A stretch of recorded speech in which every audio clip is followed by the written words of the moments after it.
जय श्री राम मेरे दोस्तों और मेरे स्टूडेंट। आज कल आप लोगों ने देखा कि हम एक्टिव से पैसिव वॉइस पढ़ना स्टार्ट किया था, जिसमें हमने बेसिक पैसिव वॉइस सारे कवर करवा दिए थे, जो बेसिक हमारे एग्जाम में पूछे जाते हैं, चाहे वो 10th क्लास हो या 12th क्लास हो।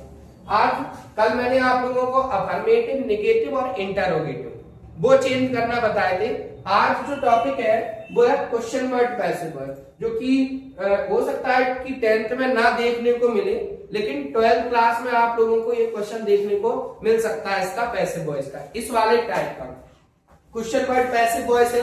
वही चीज है, बस थोड़ा सा पहला टाइप देखो, इसमें मैंने दो फॉर्मूले लिखे हुए हैं इसके लिए मैंने दो फॉर्मूले लिखे हुए हैं अलग अलग। अभी कब का फॉलो करते हैं, ये वाला जो फॉर्मूला है वो ऑल जो क्वेश्चन वर्ड्स होते हैं उनमें फॉलो करता है, ये वाला मोस्टली हु के साथ। ये वाला जो फॉर्मूला फॉलो करता है वो हु के साथ, मतलब जब क्वेश्चन वर्ड हु होगा तो हमारा जो फॉर्मूला यूज होगा ये वाला होगा, और इसके अलावा और भी कोई क्वेश्चन वर्ड होगा तो ये वाला फॉर्मूला यूज होगा, है ना। इससे भी बना सकते हैं, लेकिन फिर बच्चे फंस जाते हैं, इसलिए हु को हमने बिल्कुल अलग ही कर दिया। और चांसेस यही है कि एग्जाम में आएगा तो ये हु वाले क्वेश्चन के ही सबसे ज्यादा चांस है। अगर हम पहले ये वाला वाई का यूज करते, इसको बनाना कैसे सिंपल है। देखो पहले क्या लिखा हुआ है क्वेश्चन वर्ड, तो हमने आंसर में क्वेश्चन वर्ड लिखा वाई, हेल्पिंग वर्ब। अब मैंने कल आपको बताया था वही बेसिक, वही है, ये बेसिक ही है, बस क्वेश्चन वर्ड है कि एक टेंस आगे बढ़ के चलता है। डज लगा हुआ है यानी कि प्रेजेंट इंडेफिनिट है, और प्रेजेंट इंडेफिनिट को मैंने बताया था आगे बढ़ के चलता है प्रेजेंट कंटिन्यूअस में। तो हेल्पिंग वर्ब लगा लिया। अब नया हमारा जो सब्जेक्ट बन रहा है, मतलब ऑब्जेक्ट इधर आएगा तो वो प्लूरल है, उसके अकॉर्डिंग हमें क्या लगाना पड़ेगा, आर्ट और फ्लावर्स। और उसके बाद देखो हेल्पिंग वर्ब होगी ऑब्जेक्ट वर्ब की थर्ड फॉर्म, प्लग का थर्ड फॉर्म क्या हो जाएगा, प्लग्ड। प्लग का थर्ड फॉर्म हो जाएगा प्लग्ड। और उसके बाद क्या दिया गया, बाई सब्जेक्ट। ही इधर जब ऑब्जेक्टिव केस पर जाएगा तो हिम हो जाएगा, अदर वर्ड है नहीं तो उसको छोड़ दो। चांस इसके भी है, लेकिन सबसे ज्यादा चांस इस टाइप के क्वेश्चन के, इस टाइप का क्वेश्चन बहुत चांस है कि पूछे जा सकते हैं। इसके बाद है हु वॉन द गेम। अब जब भी हमारा क्वेश्चन वर्ड हु, तो आंसर जो स्टार्ट होगा वो वाई हुम, वाई हुम हेल्पिंग वर्ब। अब ये आपको सब्जेक्ट होगा नहीं तो वर्ब या मेन वर्ब से, हेल्पिंग वर्ब या मेन वर्ब से वॉन आपको दिख रहा है सेकंड फॉर्म लिखी है, मतलब पास्ट इंडेफिनिट है, और पास्ट इंडेफिनिट है तो हेल्पिंग वर्ब अब काय की लगेगी, पास्ट कंटिन्यूअस की लगेगी। अब नया हमारा सब्जेक्ट द गेम बन के आ रहा है तो उसके साथ सिंगुलर है, तो वॉच द गेम, और विन थर्ड फॉर्म दोनों का सेम रहता है, वॉन का वॉन ही रहेगा, यानी कि विन वॉन वॉन। ये अदर वर्ड नहीं है तो हमने छोड़ दिया। देखो फॉर्मूला वाई हुम का वाई हुम हेल्पिंग वर्ब, द गेम के अकॉर्डिंग वॉच लगना है, ऑब्जेक्ट द गेम, वर्ब की थर्ड फॉर्म वॉन, और लास्ट में क्वेश्चन मार्क। पैसिव वॉइस में हमेशा एक चीज ध्यान रखना, कहीं सब्जेक्ट नहीं है तो सब्जेक्ट वाले पॉइंट को छोड़ दो, ऑब्जेक्ट नहीं है तो ऑब्जेक्ट वाले पॉइंट को छोड़ दो, बकाया जो रूल है उसके अकॉर्डिंग बनो। ऐसा मत सोचो सर इसमें यहाँ सब्जेक्ट नहीं था तो हमने नहीं लिखा, क्या दिक्कत है ना। अगर देखो लास्ट में इधर भी नहीं लिखा, अगर ऑब्जेक्ट नहीं होता तो भी बन जाता है इस टाइप का सेंटेंस। तो ये वाली चीज अपने लिए बहुत ज्यादा जरूरी है और इम्पोर्टेंट भी है। इसके बाद जो नया जो टाइप हम पढ़ने वाले हैं, ये इसके बाद जो हमारा वो है imperative sentence, passive voice with imperative sentence. अच्छा, इंपरेटिव सेंटेंस से पहले हम आप लोगों को मॉडल वर्ब वाले एक बार बता देते हैं। Passive voice with modal verb, passive voice with model verb. Modal verb अब अगर आपको नहीं पता है तो मैं आप लोगों को बता दूं, मॉडल वर्ब कौन कौन सी होती हैं आप सबको पता होना चाहिए। Will, shall, would, should, can, could, may, might, must, use to, ought to, need और डेयर, ये टोटल मॉडल वर्ब होती हैं। अब मॉडल वर्ब के अगर पैसिव वॉइस आ जाते हैं तो इनका आंसर कैसे करते हैं, इसके लिए भी एक फॉर्मूला हमारे पास। मेन चीज देखो, अगर हमें फॉर्मूला है तो हमें बनाने में दिक्कत नहीं होती है। आप लोग का भी क्वेश्चन नहीं होगा कि सर ये चीज कैसे है। अगर मॉडल वर्ब का है तो बहुत सिंपल है, ऑब्जेक्ट, ऑब्जेक्ट के बाद आएगी मॉडल वर्ब, ऑब्जेक्ट के बाद आएगी modal verb, modal verb plus be का यूज करेंगे, प्लस वर्ब की थर्ड फॉर्म यूज करेंगे, प्लस बाई का यूज करेंगे, सब्जेक्ट और अदर वर्ब। सिंपली कोई भी सेंटेंस ले लो, जैसे हमने एक सेंटेंस ले लिया, he can win the match, he can win the match. अब इसका पैसिव वॉइस बता दिया, इसका पैसिव देखो हमारे सिलेबस में पैसिव जुड़े हुए, अब आपसे वो पूछ के नहीं देंगे कि सर इससे पहले कभी मॉडल वर्ब का पूछा नहीं गया लेकिन आ गया, फिर आप क्या करेंगे। तो बहुत सिंपल तरीका है इसको बनाने का। पहला ऑब्जेक्ट जैसे बनता है वैसे ही बनाना, द मैच।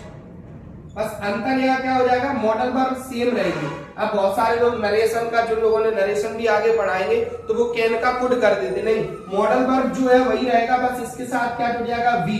वर्ब की थर्ड फॉर्म बिन का वॉन हो जाएगा, उसके बाद बाई का यूज करेंगे, ही इधर जाएगा तो ही का हो जाएगा him.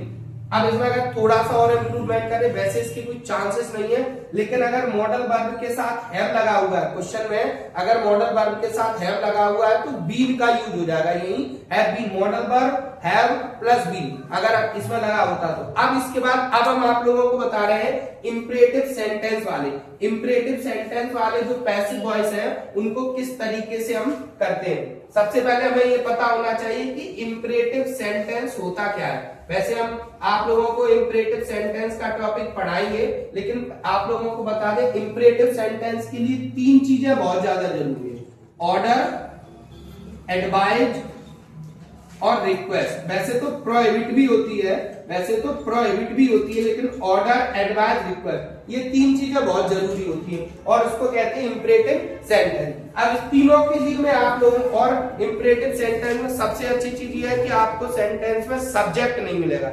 Imperative sentence without subject होता है। फॉर्मूला है तीनों के हमारे पास बहुत सिंपल तरीके से, let plus object plus be plus verb की third form and other verb. और इसके बाद अगर हम एडवाइज वाले में बात करें, object should plus V third form and other verb. इसके लिए फॉर्मूला की जरूरत नहीं पड़ेगी, इसका मैं सीधा आपको एग्जांपल के थ्रू बताता हूं। जैसे आपको क्वेश्चन बोल दिया किसी ने, काइंडली ओपन द बॉक्स, ये क्वेश्चन आपको दे दिया। एक चीज बहुत ध्यान से रखना, रिक्वेस्ट मतलब आप लोग जानते हो दो वर्ड का यूज होगा, या तो प्लीज का यूज होगा या काइंडली का यूज होगा। तो आप लोगों ने देखा यार काइंडली का यूज बहुत सिंपल तरीका है, प्लीज या काइंडली का यूज हुआ हो उसकी जगह पर आप एक फ्रेज यूज कर दो, यू आर रिक्वेस्टेड टू, बस। अब और जो सेंटेंस लिखा हुआ है सेम टू सेम वैसा ही लिख दो, open the box, same to same से। अब कभी कभार क्या होगा, प्लीज और काइंडली आपको लास्ट में मिल जाएगा, तो इसका मतलब ये नहीं है कि यू आर रिक्वेस्टेड टू उठा के लास्ट में हो, नहीं, यू आर रिक्वेस्टेड टू से स्टार्ट होगा, जो बकाया का सेंटेंस जैसा बचा रहेगा वैसा का वैसा ही। अब हम बात करते हैं ऑर्डर वाले में। ऑर्डर वाले में जैसे मैंने कोई भी चीज, जैसे हमने लिखा कट द बायर, ऑर्डर है, किसी चीज के लिए हम ऑर्डर दे रहे हैं, कट द बायर, बायर को कट कर दो, तो सेम पहले क्या आएगा, लेट का यूज होगा, लेट ऑब्जेक्ट है तो ऑब्जेक्ट क्या आ जाएगा, द बायर, फिर वी का यूज हुआ है, वी कर देंगे कट, कट अपने आप में कट की तीनों फॉर्म सेम रहती है, तो कट का थर्ड फॉर्म क्या हो जाएगा, कट। इसके बाद बात करते हैं हम ऑब्जेक्ट की, है ना, एडवाइज वाले की। एडवाइज वाले में सिंपल सा कोई सा भी चीज, जैसे हमने लिख दिया help the beggars, help the beggars, help the beggars. अब इसको कैसे बनाएंगे, पहले ऑब्जेक्ट है तो हमने यूज कर दिया the beggars, the beggars should के बाद यूज करेंगे वी, और हेल्प का थर्ड फॉर्म हो जाएगा हेल्प। देखो हमें भी पता है और आप लोग शायद देखा होगा ना, ये कभी पूछे नहीं गए हैं, लेकिन आपको पूछने में कभी नहीं पता कि बोर्ड वाले पैटर्न को कब चेंज कर दे। उनने बोला है कि पैसिव वॉइस एग्जाम में आने हैं, ये आप ये नहीं बोलोगे कि नहीं ऐसे कभी पूछे नहीं है, बहुत सिंपल तरीके से, इसीलिए मैंने फॉर्मूला के द्वारा आप लोगों को समझाए। वैसे तो और भी है आगे, बहुत एडवांस तक है, पैसिव वॉइस लेट वाले बहुत सारे हैं, डबल ऑब्जेक्ट वाले हैं बहुत सारे हैं, लेकिन इतने जितने हमने जो 2 क्लास में करवाए हैं इनमें सारे के सारे, इससे बाहर पैसिव वॉइस आपके जाने वाले नहीं है। डबल ऑब्जेक्ट वाले आ भी जाते हैं, एक बार बस थोड़ा सा मैं एक और बता दूं, डबल ऑब्जेक्ट वाला कभी कभार डबल ऑब्जेक्ट वाला पूछ दिया जाता है। जैसे हमने सिंपल सा एक सेंटेंस लिखा, you give me a book. अब देखो यहां 2 ऑब्जेक्ट आ गए, मी भी ऑब्जेक्ट आ गया और ए बुक भी ऑब्जेक्ट है, दोनों ऑब्जेक्ट है, तो अब इसका आंसर किससे बनेगा, इसका आंसर किससे, ये शायद पिछली साल या इससे पहले कोई क्वेश्चन 12th क्लास में पूछा गया है, डबल ऑब्जेक्ट वाला। सिंपल क्वेश्चन है, चाहे आप इससे बना दो चाहे इससे बना दो, आपकी इच्छा है। जैसे मैं पहले आई से बना रहा हूं, आई प्रेजेंट इंडेफिनिट है, हेल्पिंग वर्ब कंटिन्यूस की लगेगी, एम गिव का थर्ड फॉर्म हो जाएगा गिवन।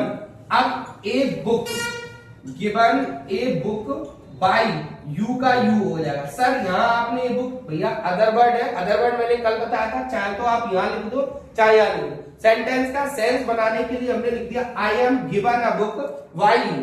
अब इसको ए बुक से अगर हम बनाएंगे तो a book is given me by you, दोनों से बना सकते हैं इसको आप। इसका आंसर दोनों तरीके से बना सकते हो। 12th क्लास में इस बारे टाइप का क्वेश्चन पूछा गया एग्जाम में, ध्यान रखना। बहुत सिंपल है, जितने भी एडवांस जो पेपर में बन सकते थे, आपके जो पेपर में एडवांस बन सकते थे, उस तरीके से मैंने आपको सारे बता दिए। अगर इसमें किसी को कोई डाउट्स हो तो आप कमेंट करेंगे। अगली क्लास नेक्स्ट नया कोई टॉपिक स्टार्ट करेंगे, ठीक है। आगे की क्लास करते हैं। जय श्री राम मेरे दोस्त।